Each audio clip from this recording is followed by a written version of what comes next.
Very first GlobalCop YouTube video. I've been waiting for something to get me to turn my camera on, and it happened this morning when I was watching C-SPAN.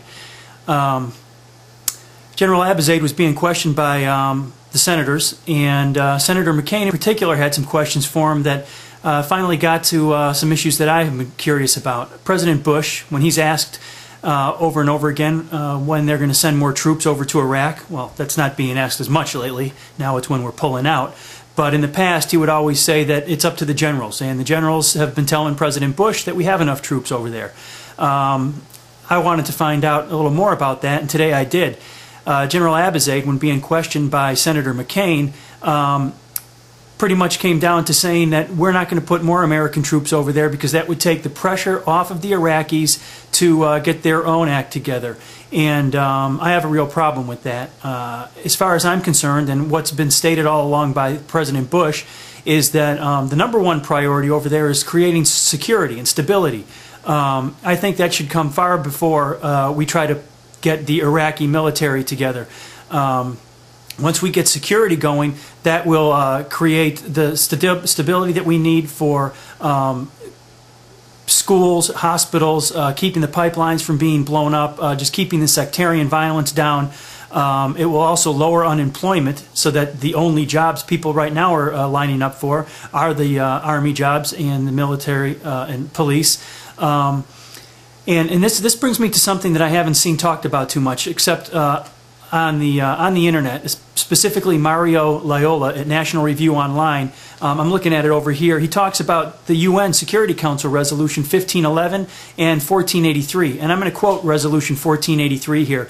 It says, "It calls upon the coalition, consistent with the Charter of the UN and other relevant international law, to promote the welfare of the Iraqi people through the effective administration of the territory, including, in particular, working towards the restoration of conditions and security and stability and the creation of conditions in which the Iraqi people can freely determine their own political future." Now, it doesn't say anything there about building up the army or the police.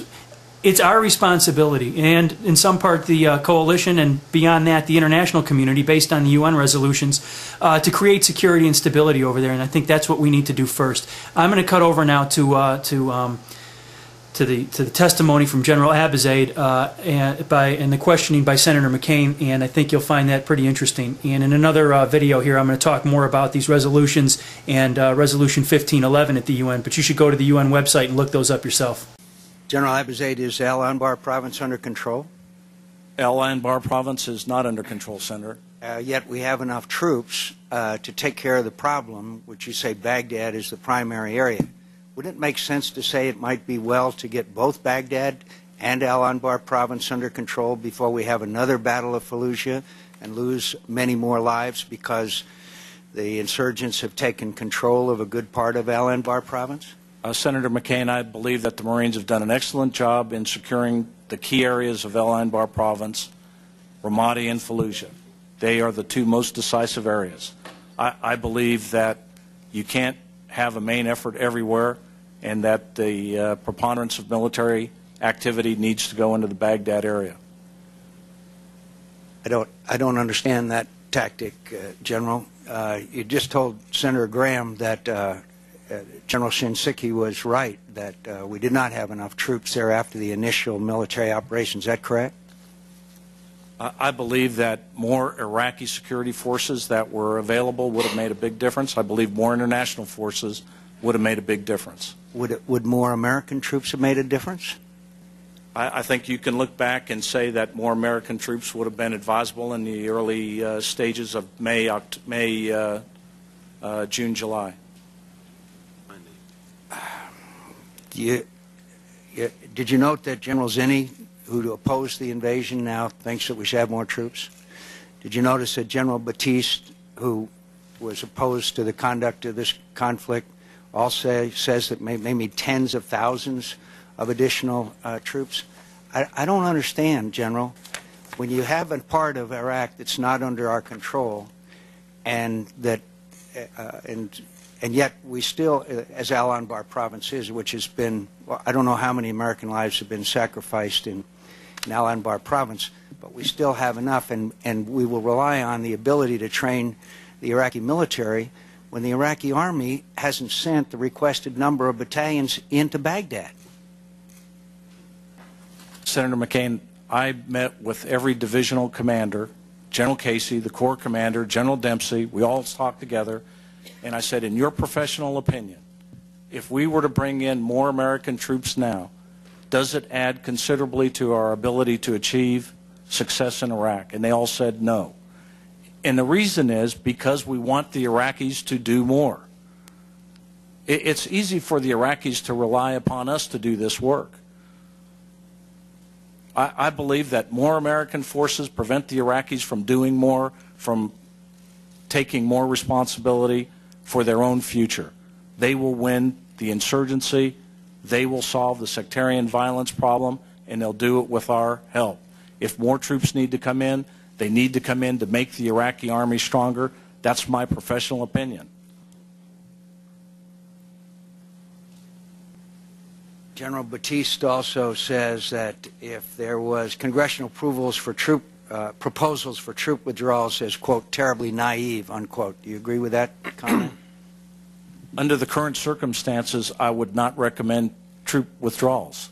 So we have sufficient number of forces to clear insurgent sanctuaries, hold the territory with a combination of coalition and Iraqi forces, provide sufficient security in Iraq so that economic reconstruction and political activity can take place, to arrest the momentum of sectarian death squads, disarm militias, to train the Iraqi army and keep an American presence in Iraqi units, and place U.S. personnel in Iraqi police units. We have sufficient troops to carry out all those tasks. We have sufficient troop strength, Iraqi and American, to make those tasks become effective. Was it encouraging when in broad daylight that yesterday or the day before that people dressed in police uniforms are able to come in and kidnap 150 people and leave with them and go through checkpoints? General, it's not encouraging to us. It's not encouraging to those of us who heard time after time that things are, quote, progressing well, that we're making progress, etc., because we're hearing from many other sources that that's not the case. And I'm, of course, disappointed that basically you're advocating the status quo here today, which I think the American people in the last election said that is not an acceptable condition for the American people. So I regret your position that apparently, against the recommendation of most military experts, that we do not have sufficient. Al-Anbar province is a classic example of that, that you still are continuing to hold this position when numerically most of the attacks, most of the kidnappings, most of the others continue to be on a rise in Baghdad itself, where, as you say, the majority of our effort takes place. And so I respect you enormously. I appreciate your service. I regret deeply that you seem to think that the status quo and the rate of progress we're making is acceptable. I think most Americans do not. Well, Senator, I agree with you. The status quo is not acceptable. And I don't believe what I'm saying here today is the status quo.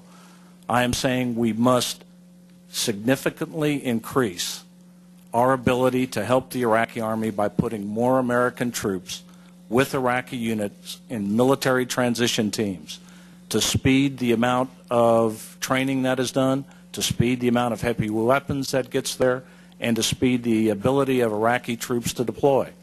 It's a very, very difficult thing to do. Senator, I believe in my heart of hearts that the Iraqis must win this battle with our help. We can put in 20,000 more Americans tomorrow and achieve a temporary effect. But when you look at the overall American force pool that's available out there, the ability to sustain that commitment is simply not something that we have right now with the size of the Army and the Marine Corps. We can win with the Iraqis if we put our effort into the Iraqis as our first priority, and that's what I think we should do. I don't think that's status quo. I think that's a major change.